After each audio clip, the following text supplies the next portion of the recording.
Bom dia, boa tarde, boa noite e boa e bela madrugada, um belo amanhecer para todos nós.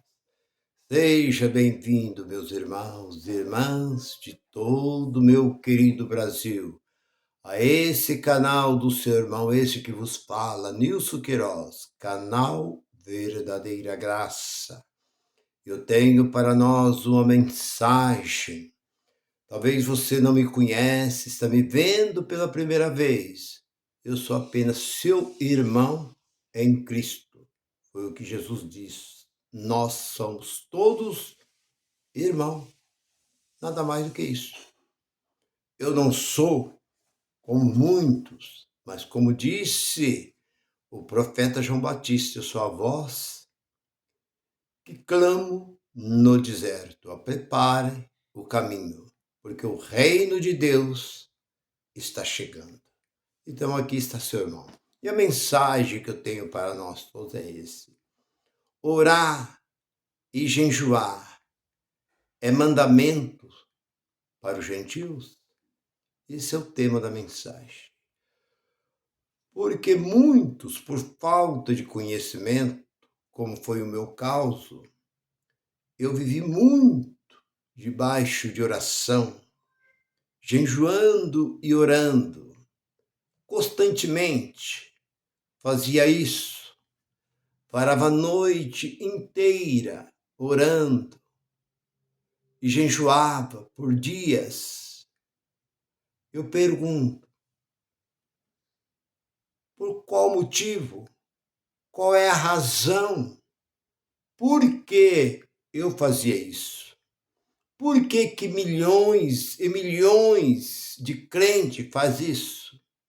É mandamento dentro desse livro? Jejuar e orar? Não. Porque os judeus viviam debaixo de uma lei e nós vivemos debaixo da graça. A diferença é muito grande. Os judeus tinham por obrigação de cumprir a lei e nós não temos lei, nós somos um povo livre. Porque onde há o Espírito de Deus, há liberdade. Segunda carta de Coríntios, capítulo 3, versículo 17. O Senhor é o Espírito. E onde há o Espírito de Deus, há liberdade. Então nós somos o povo mais privilegiado da face da terra. Porque o judeu era o povo de Deus. A palavra era é passado.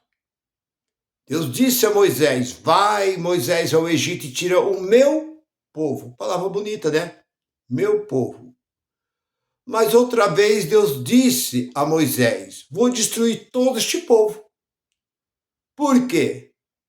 Porque Deus estava descontente com aquele povo, porque o povo só blasfemava, contradizia Deus. E o gentil? O que o gentil fazia? O gentil, como nós vemos, que quando Jesus veio, o gentil procurava aproximar de Jesus, mas Jesus repudiava o gentil. Podemos olhar aquela passagem da mulher cananeia, no capítulo 15 de Mateus. Ela disse, tem misericórdia da minha filha que está enferma, miseravelmente atormentada. E Jesus não dava importância. Jesus continuava a sua caminhada junto com seus apóstolos, a ponto de chamar a atenção dos seus apóstolos. Senhor, despede essa pobre mulher. Os apóstolos ficaram incomodados, ficaram com pena daquela mulher, que vinha chorando e gritando. Jesus nem olhava para trás. Chamaram a atenção do mestre. Mestre, despede então. Já que o senhor não quer fazer nada, em outras palavras, já que o senhor não quer fazer nada por ela, então despede ela. Jesus disse, eu fui enviado, versículo 24, do capítulo 15, eu fui enviado somente, quer dizer, então já diz tudo ali, somente a um povo. Quem era esse povo? Israel. Depois você olha outra vez no capítulo 10 de Mateus, versículos 5 e 6. Vai, enviou os 12 apóstolos, mas não andei pelo caminho do gentio, quer dizer, não fale do evangelho para o gentio. E nem entrei em casa, aldeia de samaritano, porque também não era judeu, mas ide somente aos judeus. Mas como gentil aproximava de Jesus, Deus olhando e vendo tudo que eles fizeram, matando o seu próprio filho na cruz. Então o que fez Deus? Aparece a Saulo de Tarso, capítulo 9 de Atos dos Apóstolos. Vai agora ao mundo gentil e prega a minha palavra. Mas voltando para o tema da mensagem, oração e jejum é mandamento para nós que somos gentios? Não. Mas por que o nosso pastor manda nós ficar orando e jejuando? Porque eles não conhecem, ou se conhece, faz de conta, eles não conhecem este livro.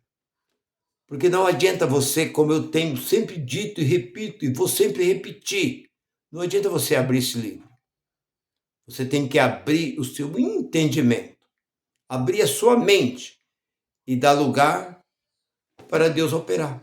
Não adianta você pegar o seu filho e colocar na melhor escola da sua cidade, o melhor professor, mas se ele não tiver interesse, do que vale? Meu filho estuda na melhor escola dessa cidade, o melhor professor, mas o que adianta? Se ele não tem interesse em aprender, está completamente com a atenção voltada para outras coisas, o que adianta? Seu filho fica 3, 4, 5, 10 anos lá dentro daquela escola. Nada adianta.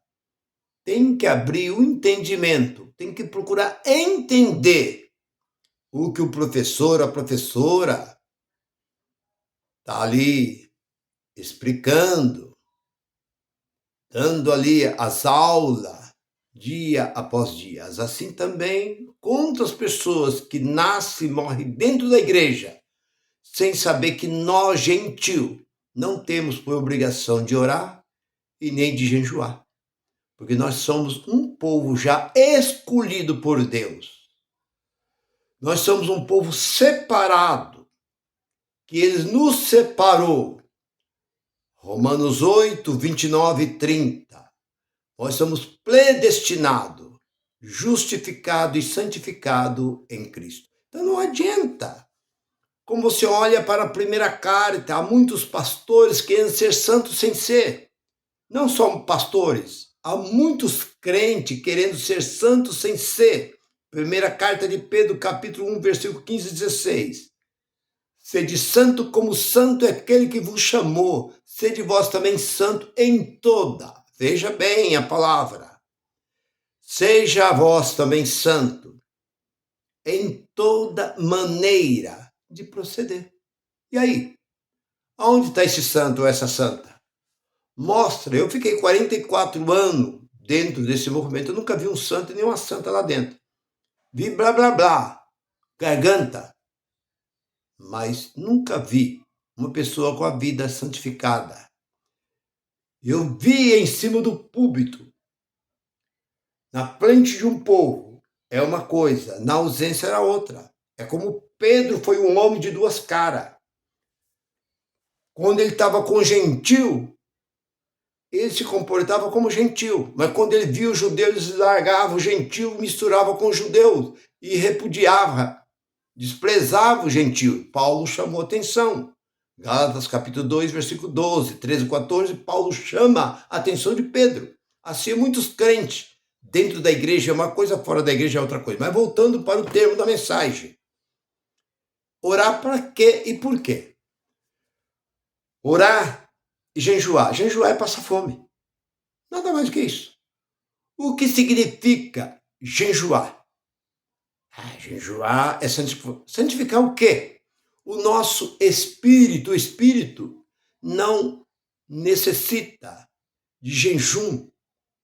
Ele nunca esteve e não está. Ele não necessita, porque ele nunca esteve distante de Deus, porque o espírito ele é de Deus. Ele não se contamina. O espírito está dentro da pessoa. O que contamina é a carne. E o jejum serve para quê? Para sacrificar a carne. Mas para qual razão? Se a carne para nada, como diz Jesus 6 de João. O livro de João, em 63. A carne para nada. Jesus não diz que a carne serviria para sabão, nem para sabão. Ele diz que a carne para nada serve. Então, por que então santificar e querer justificar essa carne? Orar é o que então, irmão Nilson? Orar é olhar para dentro de si. Nada mais do que isso. A palavra já diz tudo. Orar é olhar para dentro de si. Você olha para dentro de si o que você faz diante do povo, dentro da sua igreja, perante sua família, no seu trabalho. Olhar para dentro de si. Essa é a verdadeira palavra orar. E oração vem de ação. Nada mais do que isso. E os judeus não tinham Deus na vida deles. Por isso que os judeus tinham que orar. E por que eles jejuavam? Burrice. Nada mais do que isso. Porque eles faziam esse tipo de sacrifício, mas não que Deus pediu. Porque olha para 58, dali de Isaías. E o versículo 3 em diante, você vai entender. Qual foi o jejum que eu pedi para vocês, disse o Senhor? É ficar sem comer? Deus chama a atenção, eu não vou nem comentar para não tomar muito tempo, mas você pode olhar o capítulo 58, versículo 3 em diante, e ver qual foi o jejum que Deus pediu para o povo de Israel. Não é raspar sua cabeça, jogar cinza no corpo, tirar a roupa e ficar ali sentado na cinza, vestido de saco, e ficar sentado ali no sol, ali 2, 3 dias sem comer, para que Deus compadecesse, ficasse com dó dele e Deus desse a vitória para eles. Então é isso, que isso pegou em Israel. E os crentes hoje fazem isso sem saber a razão, o porquê está fazendo isso. Eles acham que estão justificando, se santificando. Mas, na verdade, isso é uma tolice, uma aberração. Essa que é a verdade. Então, nós que somos da graça, não precisamos jejuar. Porque o próprio Jesus diz lá no capítulo 2, ali de Marcos, lá pelo versículo 17, 18, você vai encontrar. Com os judeus vieram a Jesus e diz: por que os seus discípulos jejuam? Jejuar para quê?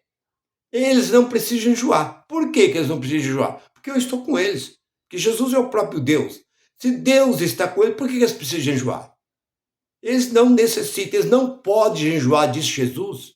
Ah, mas o discípulo de João jejua. O discípulo de João era outra coisa. Mas o discípulo de Jesus estava junto com Jesus, que era o próprio Deus. Pronto. A resposta estava ali. Aonde Jesus chamou os discípulos para orar? Mostra dentro desse livro aonde Jesus chamou os discípulos para orar com ele. Nunca. Não existe. Never. É a palavra nunca. Jesus chamou. Jesus chama os discípulos lá no capítulo 26 de Mateus e leva naquela noite da ceia, porque ele sabia que naquela noite ele ia ser preso. Ele leva os discípulos para qual finalidade? Ficai aqui fazendo o quê? Orando. Negativo. Ficai aqui vigiando. Vigiai.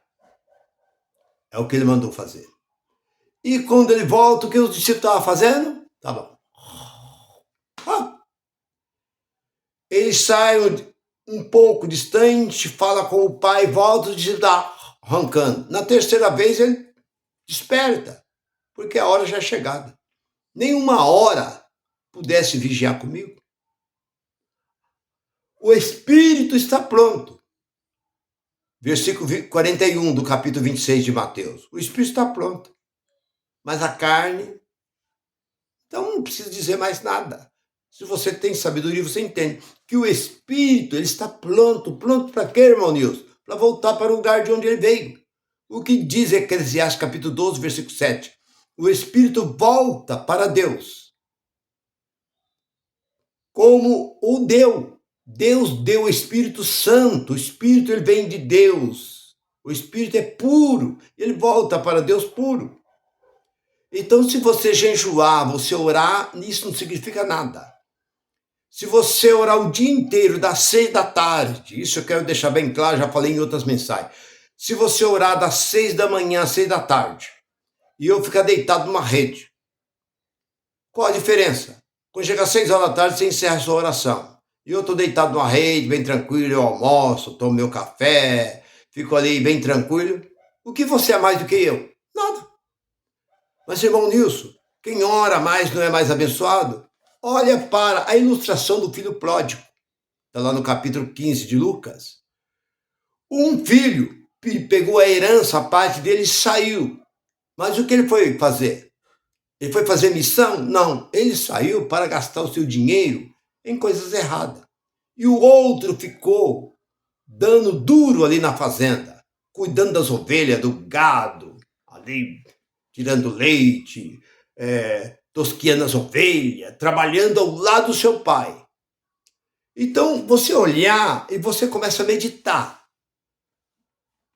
Quando o filho gastou dinheiro, que ele tinha amigo, muitos companheiros, ele estava na gandaia, gastando dinheiro, tudo que ele levou, ele gastou. E quando ele se sentiu sozinho, ele disse, pequei contra o pai. Meu pai, pequei contra o céu, vou voltar e vou pedir perdão. O pai podia simplesmente perdoar ele, mas fazer o seguinte, continua a sua jornada, que aqui eu não te quero. Mas o que o pai fez? Se você for olhar, aquele filho que ficou cuidando, porque aquele pai simbolizava Deus.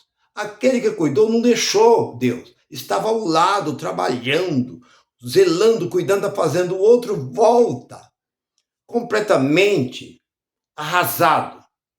O pai recebe com festa. E nem convidou o outro continuou lá na fazenda trabalhando. E chamou o sanfoneiro, gaiteiro, tocador de harpa, matou um novilho cevado ali, e convidou muita gente, e música e tal. O irmão falou, não, o que é isso que está acontecendo? Falou para os servos, é festa lá na sua casa, seu irmão voltou e seu pai fez uma festa.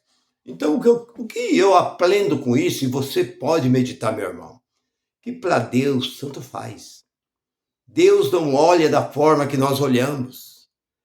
Aquele irmão que ficou ali, ele tinha muito mais do que aquele que foi e gastou, porque ele não deixou.